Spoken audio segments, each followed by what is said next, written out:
ભગવાને એક ગધેડાનું સર્જન કર્યું અને કહ્યું, તું ગધેડા તરીકે ઓળખાઈશ. તું સૂર્યોદયથી લઈને સૂર્યાસ્ત સુધી થાક્યા વગર તારી પીઠ ઉપર બોજો ઉઠાવવાનું જ કામ કરીશ. તું ઘાસ ખાજે, તને બુદ્ધિ નહીં હોય અને તું 50 વર્ષ સુધી જીવીશ. ગધેડો બોલ્યો, હું ગધેડો થયો એ બરાબર છે, પણ પ્રભુ 50 વર્ષનું આયુષ્ય ઘણું બધું કહેવાય. મને 20 વર્ષનું આયુષ્ય આપો ને. ઈશ્વરે એની અરજ મંજૂર કરી. ભગવાને કૂતરાનું સર્જન કર્યું અને કહ્યું, તું કૂતરો કહેવાઈશ. તું મનુષ્યોના ઘરની ચોકીદારી કરીશ. તું મનુષ્યનો પરમ મિત્ર કહેવાઈશ. તું એણે નાખેલા રોટલાના ટુકડા ખાઈશ અને તું 30 વર્ષ જીવીશ. કૂતરાએ કહ્યું, હે પ્રભુ, 30 વર્ષનું આયુષ્ય તો ઘણું કહેવાય. 15 વર્ષ રાખો ને. ભગવાને મંજૂર કર્યું. ભગવાને વાંદરો બનાવ્યો અને કહ્યું, તું વાંદરો કહેવાઈશ. તું એક ડાળીથી બીજી ડાળી પર જુદા જુદા કરતબ કરતો કૂદાકૂદ કરીશ અને સૌને મનોરંજન પૂરું પાડીશ.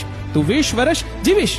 વાંદરો બોલ્યો, 20 વર્ષ તો ઘણા કહેવાય. પ્રભુ 10 વર્ષ રાખો ને. ભગવાને મંજૂર કર્યું. છેલ્લે ભગવાને મનુષ્ય બનાવ્યો અને એને કહ્યું, તું મનુષ્ય છે. પૃથ્વી પર તું એકમાત્ર બુદ્ધિજીવી પ્રાણી હોઈશ. તું તારી અક્કલના ઉપયોગ વડે સર્વે પ્રાણીઓનો સ્વામી બનીશ. તું વિશ્વને તારા તાબામાં રાખીશ અને 20 વર્ષ જીવીશ. માણસ બોલ્યો, પ્રભુ, હું મનુષ્ય ખરો, પણ 20 વર્ષનું આયુષ્ય ઘણું ઓછું કહેવાય.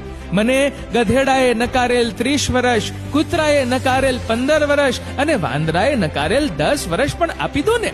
ભગવાને મનુષ્યની ઈચ્છા સ્વીકારી લીધી. ત્યારથી માણસ પોતે માણસ તરીકે 20 વર્ષ જીવે છે. લગ્ન કરીને 30 વર્ષ ગધેડો બનીને જીવે છે. પોતાની પીઠ પર બધો બોજો ઉપાડી સતત કામ કરતો રહે છે. બાળકો મોટા થાય એટલે 15 વર્ષ કૂતરા તરીકે ઘરની કાળજી રાખી જે કંઈ મળે તે ખાઈ લે છે. અંતે જ્યારે વૃદ્ધ થાય ત્યારે નિવૃત્ત થઈને વાંદરા તરીકે 10 વર્ષ સુધી એક પુત્રના ઘરથી બીજા પુત્રના ઘરે જઈને જુદા જુદા ખેલ કરીને પૌત્રો અને ભાણિયાઓને મનોરંજન પૂરું પાડે છે. કડવું છે પણ સત્ય છે, સાચી વાસ્તવિકતા છે. મિત્રો, આ વિડીયો વિશે તમારું શું કહેવું છે? નીચે કમેન્ટ કરીને જરૂરથી જણાવજો.